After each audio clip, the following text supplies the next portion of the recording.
Welcome to Pints with Aquinas, episode 27. I'm Matt Fradd. Today, we'll be discussing logic and argumentation. This is the first part in a three-part series that you have been asking me for. And so here it is. Buckle up.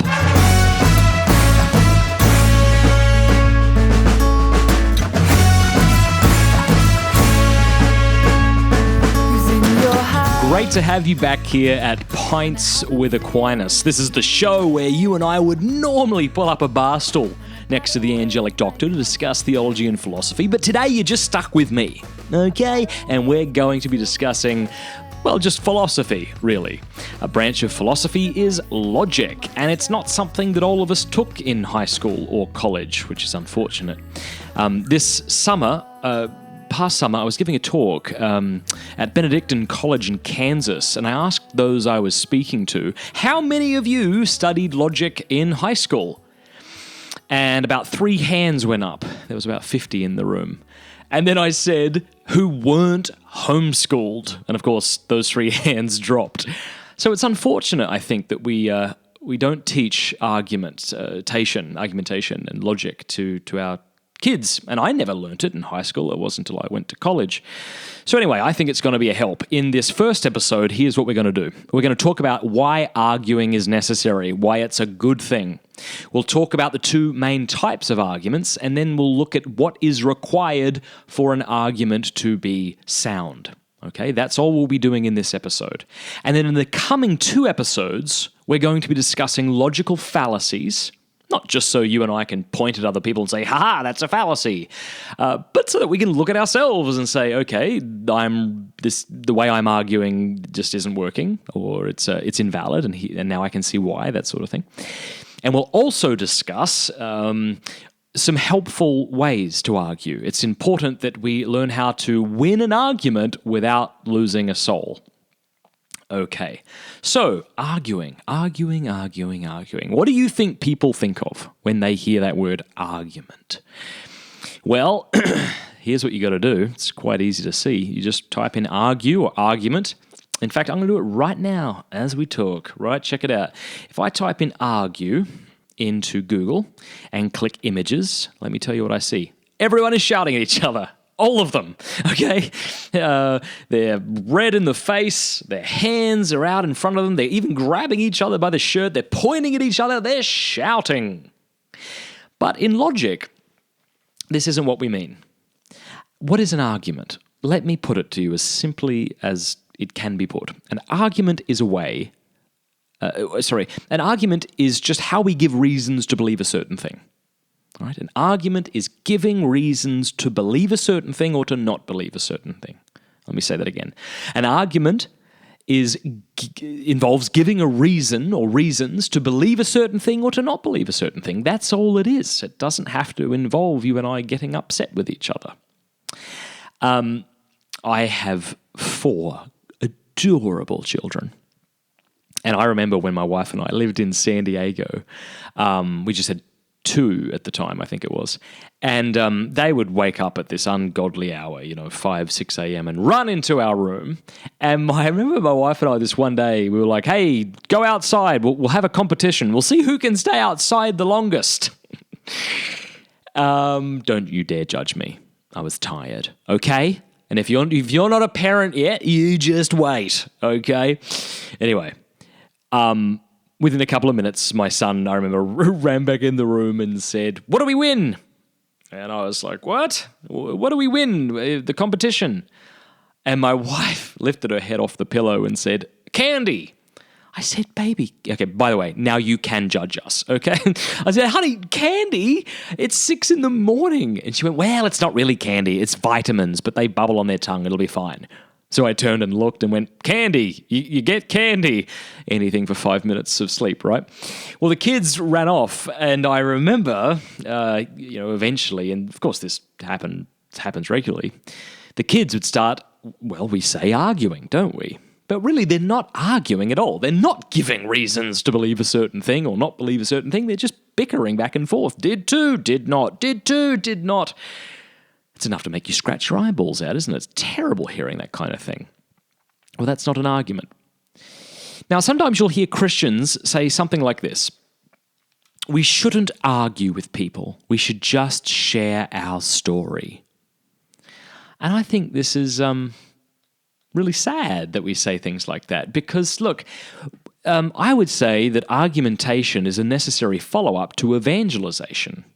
Why do I say that? Well, if I proclaim the gospel to somebody, let's say I'm sitting on a plane or I'm talking to my neighbor or I'm talking to my barista and, I say, well, yes, I believe that God exists, and that he loves you and that he wants you to be like with him in heaven, that sort of thing.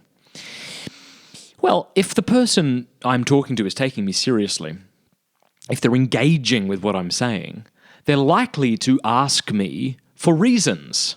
Why do you believe this? Or why should I believe this? Now, for that point, if you're to answer the person in an intelligible way, you're going to be what? What are you going to be doing? You're going to have to give reasons to believe a certain thing and not believe a certain thing, right? That's arguing. That's why I think argumentation is a necessary follow-up to evangelization. Now, for those of you who still aren't convinced, I want to read to you two kind of funny verses from sacred scripture. Acts chapter 17. Let's see here, verse 2 and 17. All right, it's talking about Paul. All right, he's going into a synagogue in Thessalonica. And it says this: "And Paul went in, as was his custom, and for 3 weeks he argued with them." Now, if you think arguing means getting upset and offended and digging your heels in and yelling at each other, you might be tempted to say, just Paul, look, it's not worth it, mate. Let it go. You just got to walk away, just chillax, go for a walk, breathe some air in, all right, get some fresh air, get out of the synagogue. But of course, that isn't what arguing means. And it shows this because it follows on by saying, he argued with them from the scriptures. How did he do that? It says explaining and proving that it was necessary for Christ to suffer and to rise from the dead. In verse 17, I remember reading this and actually laughing out loud. Where are we here? Okay. Verse 17 of the same chapter, it says, "So he argued in the synagogue with the Jews and the devout persons and in the marketplace every day with those who chanced to be there." Okay, now that is just funny, don't you think? So it's like Paul's arguing in the synagogue and then he goes out for a stretch and he shows up at the marketplace and there you are, right? First century Jew, just picking up some eggs and lettuce and bacon and, well, okay, not bacon, you're a first century Jew, but the other stuff. And out pops Paul, right? Because you just happen to be there and he's ready for an argument. All right, so I think I've hopefully made my point, argued my point, given reasons to show that my conclusion is true, and that's just to show that arguing can be a good thing. All right. Now, what are the two main types of arguments? Well, there are two main types of arguments because there are two main ways of reasoning, and they are deductive and inductive. All right, deductive and inductive. All right. Now, let me give you a sort of simple definition or a way to distinguish the two, okay? A deductive argument is one which reasons from the universal to a particular, and an inductive argument is one which reasons from the particular to the universal. What do I mean? Well, every deductive argument has in the premises, what is a premise? A premise is just a step in an argument, okay? Every deductive argument has at least one universal statement, right, proposition. So there's that classic deductive argument. Premise 1, all men are mortal. Premise 2, Socrates was a man. Conclusion, therefore, Socrates was mortal. So that first premise, let's just focus on that for a second. All men are mortal. That's a universal claim. I'm saying this about all men. Do you see? And the conclusion is particular, right? Socrates is mortal. An inductive argument, on the other hand, usually reasons from particulars to universals. What might that look like? Well, we might say, my great-grandfather was a man and he was mortal. My grandfather was a man, by man I just mean human, because I'm sexist. That's a joke.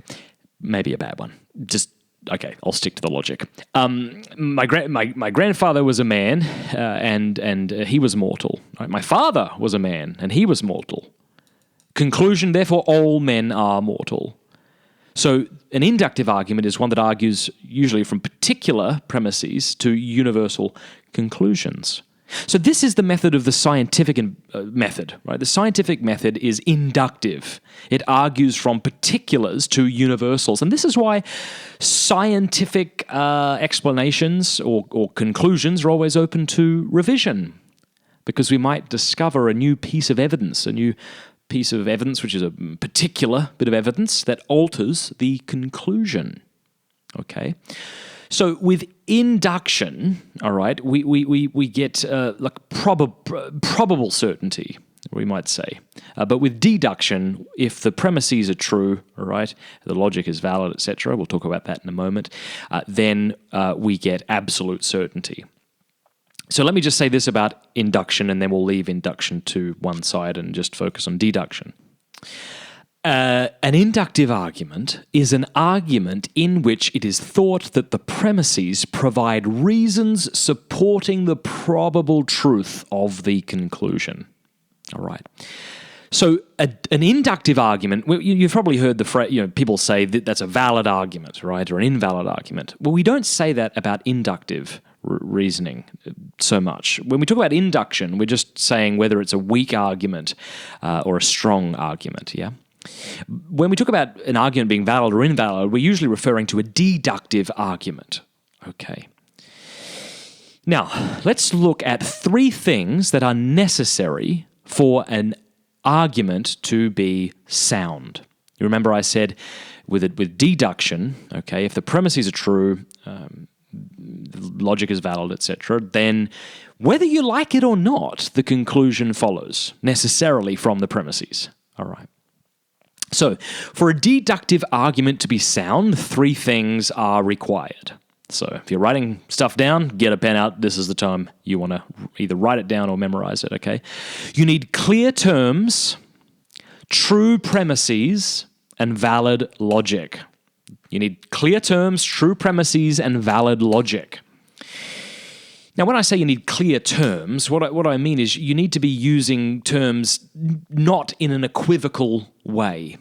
Equivocation just refers to using a term in more than one sense. This is actually what most of our jokes are based on, at least the simple jokes. Let me think of one. I remember hearing a joke a while back, went like this. There were 3 couples sitting at an old folks' home. And the first man said to his wife, "Pass me the honey, honey." The second man said to his wife, "Pass me the sugar, sugar." And the third man looked at his wife and said, "Pass me the tea bag."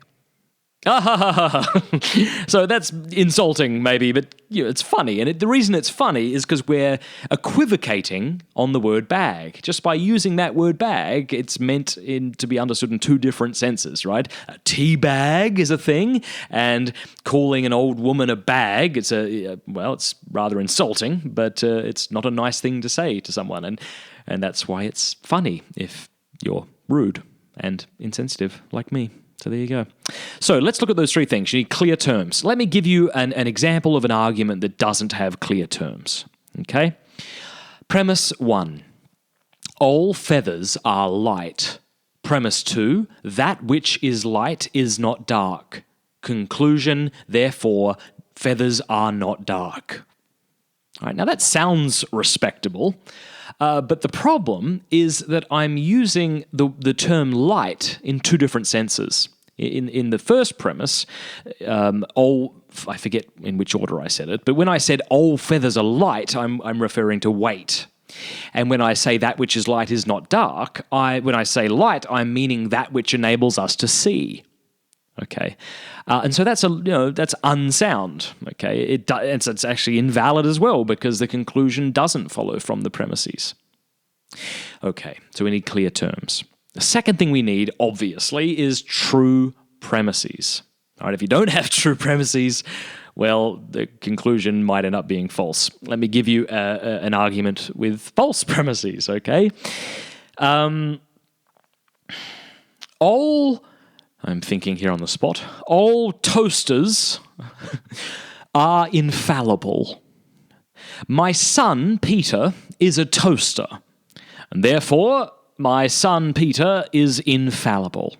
Now, it might be surprising when I tell you that that's a logically valid argument. What that means is the conclusion does follow from the premises. The only problem is the premises are false. All right, it's not true that all toasters, or any toasters for that matter, are infallible, and it's not true that my son Peter is a toaster. So that is a valid argument, sure, because as I say, the conclusion follows from the premises, but it's a unsound argument. It just doesn't, the conclusion doesn't follow. Right, the third thing we need is valid logic. And what that basically means is the conclusion has to follow from the premises. So, I mean, you could have three different propositions that are true, okay, premise one, premise two, conclusion, and the argument still be invalid. And so let me give you an example, okay? Premise one, snow is white.